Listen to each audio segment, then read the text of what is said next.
Good morning everyone, my name is Raymart V. Martinez and I'm going to demonstrate oral administration of oral medication. Definition. Definition of administration of oral medication. It is giving of medication to be swallowed through mouth or oral. Assessment. Assess the appropriateness of the drug for the patient. 2. Review medical history, allergy, assessment, and laboratory data that may influence drug administration. 3. Assess the patient ability to swallow medication. 4. Verify patient name, dose, route, and time of administration. 5. Assess the patient knowledge of medication and procedure. 6. If the medication may affect the patient's vital sign, assess them before administration. 7. If the medication it for pain relief, assess the patient pain level before and after administration. Objectives: to ensure that the patient metabolizes medication without feeling nausea or vomiting. 2. To offer the most common, easiest, and least expensive route of administration medication. 3. To provide sustained drug action and increase absorption time. Equipment: medical indisposable cup or oral syringe, liquid with straw if contraindicated, medication cart or tray, and medication card. General consideration: some liquid medication preparations such as suspension required agitation to ensure even distribution of medication in the solution. Be familiar with specific requirements for medication you are administrating. 2. Medication intended for sublingual absorption should be placed under the patient's tongue. Instruct the patient to allow the medication to dissolve completely. Reinforce the importance of not swallowing the medication tablet. 3. Some oral medication are provided in powdered form. Verify the correct liquid to dissolve the medication in administration.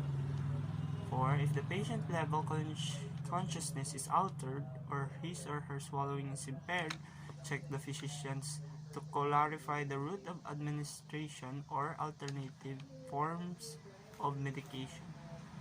5.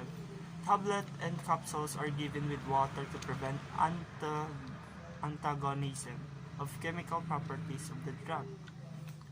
6. Cough syrup and antacids are not allowed by water because they dilute the topical effect. 7. Crush the pills or liquid may be mixed with small quantity of bland food if not contraindicated by the patient's diet. 8. Pediatric oral medication may be given by the dropper method depending on the age. Let the medicine flow by the cheeks and prevent danger of aspiration. 9. Pediatric medication may taste unpleasant to child.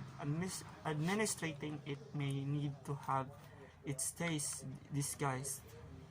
10. If the patient's intake is being measured, record the amount of fluid that has taken with the medicine. 11. The drugs that discolor the teeth or tend to damage the enamel should be given well diluted and should be taken through a drinking straw. 12. Reconstitute the medicine, especially antibiotic, have to be stored in the refrigerator to maintain its potency. 13. Soft foods can be vehicle for pills, tablets, or capsules ESP for the person who find them difficult to swallow. 14. Monitor reaction of the patients of administered and document.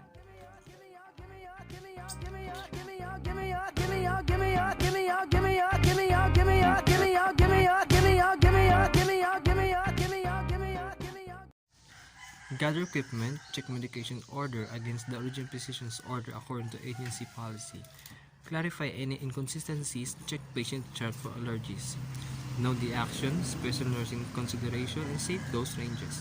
Purpose of administration and adverse effects of the medication to be administered.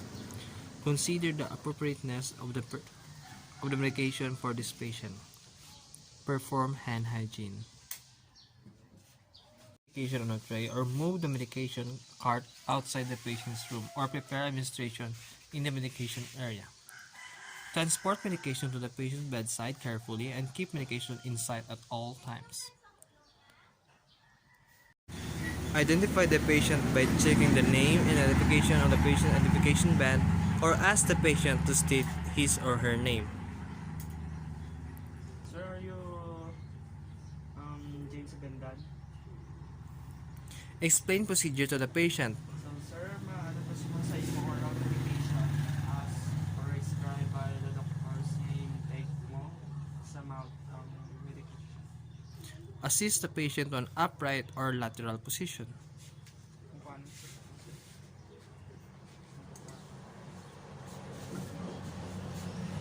Administer medication.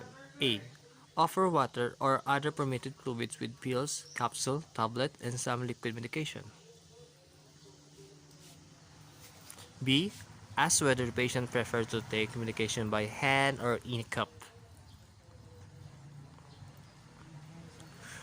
Remain with the patient until each medication is swallowed. Never leave medication at the patient's bedside.